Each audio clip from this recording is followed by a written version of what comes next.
ആണ് എന്ന് പറയുന്ന വാദം. അതാണ് റിഫായി റാസിയിൽ പറയുന്ന ഈ കാര്യം. ഇത് ഹാ ഹി ഹൂ അല്ലാ, ഹാ ഹി ഹൂ ഹും അല്ലാ. ഇതൊക്കെ റാസിയിൽ എന്താണ്?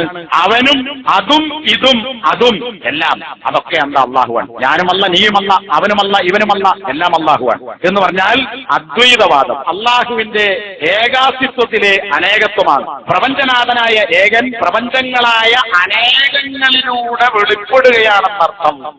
വഹദത്തുമാല, അതിന്റെ പേരെന്നെ അദ്വൈതമാല എന്നാണ്. ഇതുപോലെ വേറെയും പല വാചകങ്ങളും ഇതേ ആശയത്തിൽ. അതായത് ആദം നബി എന്ന് പറയുന്നതും മുഹമ്മദ് നബി എന്ന് പറയുന്നതും ഒരേ അസ്തിത്വമാണ്.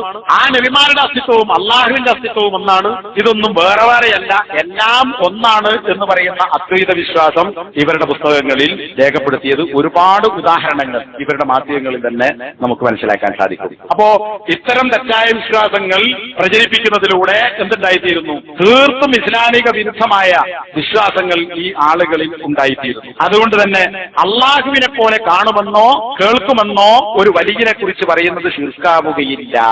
ഇത് ഇസ്തിഗാസ എന്ന് പറയുന്ന പുസ്തകത്തിൽ സുലൈമാൻ സഖാഫി മാളിയേക്കൽ എന്ന് പറയുന്ന ആള് മലയാളത്തിൽ എഴുതിയ പുസ്തകമാണ്. എന്റെ അടുത്ത പുസ്തകമുണ്ട്. ആ പുസ്തകത്തിൽ